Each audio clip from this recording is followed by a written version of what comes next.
got graduates that work there. We receive students from that. Southside Christian School, private Christian school, hire coaches and athletic directors. Are they all private, or is any part of that public?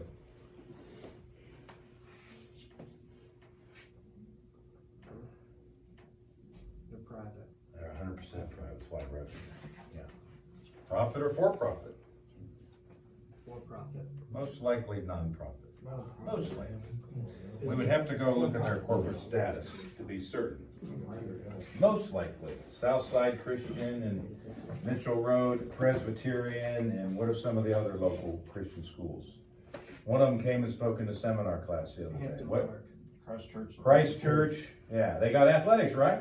Yes, sir. St. John's. Yeah, St. John's. Private Christian schools, most likely non-profit.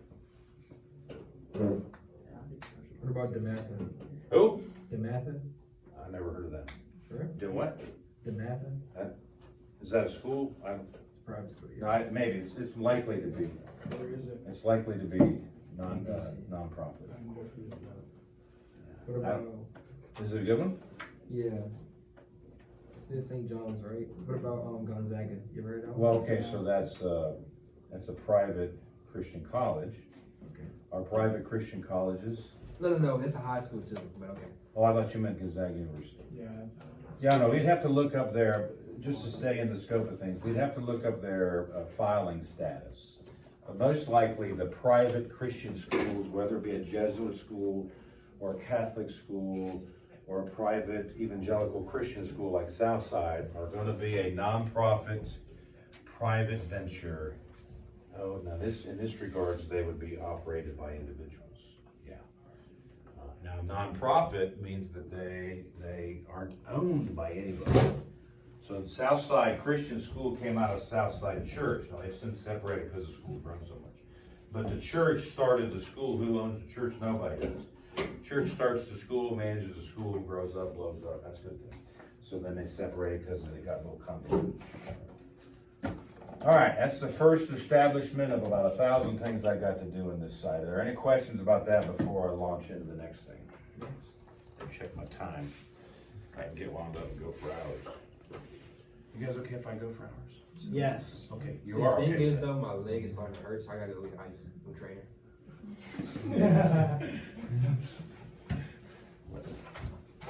Somebody turn around and massage his leg real quick. I'm motivated. Get away from me. All right. The predominant difference in these guys is what's called the financial model. Financial model. The financial model is one of the significant differentiators. Us in the private sector have to raise money privately. Those that live and work in the public sector, they get the privilege and opportunity of using people's tax dollars. Now, they also have to raise money, charge fees, and you go to an Army football game, are they going to charge you to buy a ticket to go in? Yeah, so they're going to charge fees. You go to school there, are you going to have to pay something? Yeah. Does the government supplement it? We like that word subsidize, we've heard it a lot. Yeah, but there are still public and private paying that goes on this side. You go to use the golf course. We have local golf courses that are owned by the county and city. What are they called? There's a difference between a local community golf course and a private golf course. This course over here, private or public? Private. Public, the way I be on it. It's a private course that is open to the public. Now, they used to be closed to the public, which meant like Thornblade or the Cliffs. The Cliffs is a private course, but can you and I just walk on and play there? Oh, yeah. No, we have to be invited by a member. You cannot. Oh, wow. And you're gonna work for the rich folk, no matter how much you fight that.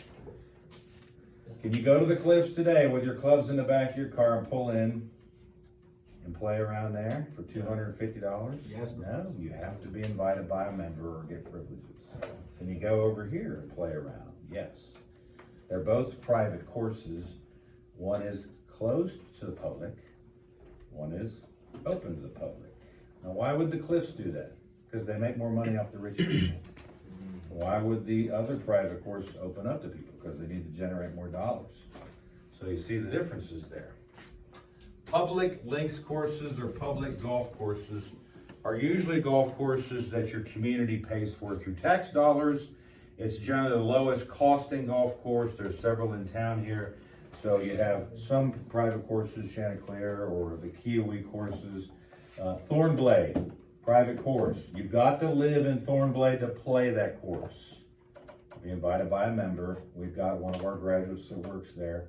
Occasionally he can get some of us in to play there. Same thing with the Cliffs. We've got graduates that works at the Cliffs, several other places. You can't just pull up the Thornblade and go in and buy around. It's not that easy. It doesn't work like that. So they're private and closed to the public, or they can be private and open to the public, or we can have golf courses that are public courses. It's a very low cost, low price point, government subsidized, but we also pay. You pay for your round, but instead of paying $250 like you go at the Cliffs, even though you're invited by a member, you might go to Pebble Creek, for example, and you only pay $20 for a round because the rest of it's subsidized by your local community tax dollars. Public links courses are subsidized by public monies. Still have to charge money, still have to raise money because the subsidy doesn't pay for all of it, but it really gives them an establishment. So the financial model over here is largely supported by tax dollars, but not entirely. It's not just all or nothing. They still have to, the administrators like you and I that run all these sport organizations, we have scarcity and deficits. So we still have to figure out a way to charge, and raise money, and get sponsors. And the truth is, the way that we do sport on this side looks pretty similar to the way we do sport on this side. They sell sponsorships, they have clubs that raise money, they do fundraisers, they charge for tickets, they have endorsement deals, they do everything that these guys do, except they have a little more restrictions and they get government subsidy. Now, one of the things you want to realize about government-funded sport, it is often community service minded.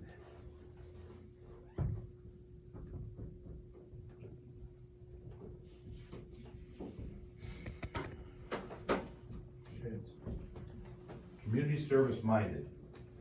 A couple things. We want to take care of people in the community. So by doing that, we have lower price points, lower cost points. That's why the public's courses are less expensive. That's why publicly funded rec departments cost you less money to go work out there or play in their sport programs rather than a YMCA or a private venture.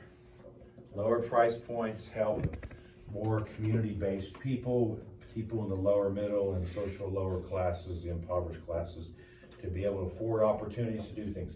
Your tax dollars, and my parents and mine, your parents, everybody that's real estate owners, you pay sales taxes or whatever, the tax dollars that go into the local coffer or divvied out provide community-based sport programs for those who aren't privileged or can't afford, who are financially unable to afford.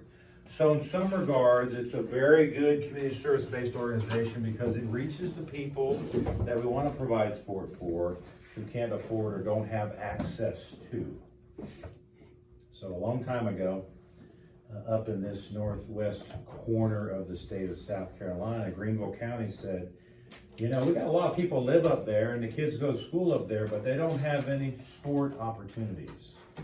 So they started to establish a recreational impetus where they started to build recreational facilities and provide more sporting access up here.